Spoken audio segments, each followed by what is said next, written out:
Assalomu alaykum hurmatli do'stlar. Hozirgi vaqtda Toshkentdan Namanganga qaytibmiz. Ohangaronda Timurot oshxonasidamiz. Mana bu mijozimiz 98-mijoz bo'ladi bizga. Do'stim, sizga Instagram sahifasidan zakaz qildingiz-a bizda? Ha, sahifasidan zakaz qildim. Hop, 98-mijozsiz deb aytdim. Mutlaqo sizni Namanganga bepul yetkazib qo'yaman.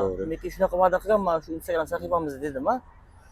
Haqiqatdan rost ekanmi? Haqiqatdan rost ekan, lekin o'zim kutmadim bu narsani. Anchadan beri kuzatib borardim. Ko'pchilik taklif qilgandi. Lekin haligi siz meni tanishim, yo bir yaqin odamim emas-siz-a? Instagram sahifasida men o'shanda ko'rgansiz. Ko'rganman. Kuzatib borgansiz, a? Anchadan beri, başta bir oydan beri kuzatib boraman. O'zi bizdan boshlaganimizga bir oydan o'tib qoldi. Yaxshimi? Ishonchli, Xudo xohlasa, ha? Xudo xohlasa, qolganlarga ham taklif beramiz. Gap yo'q, tenjoringiz sog' bo'lsin. Haligi kimnidir tanishdik, boshqa siz degan javoblarga yo'q, joyimiz yo'q siz bilan, ha? Yo'q. Bo'ldi. Xudo xohlasa Namanganga borganda ham o'sha mutlaqo bepul yakil degan narsa istoriyaga qo'yaman. Xudo xohlasa. Qarishmasiz-a kamera qo'yishimda? Bo'ldi, rahmat.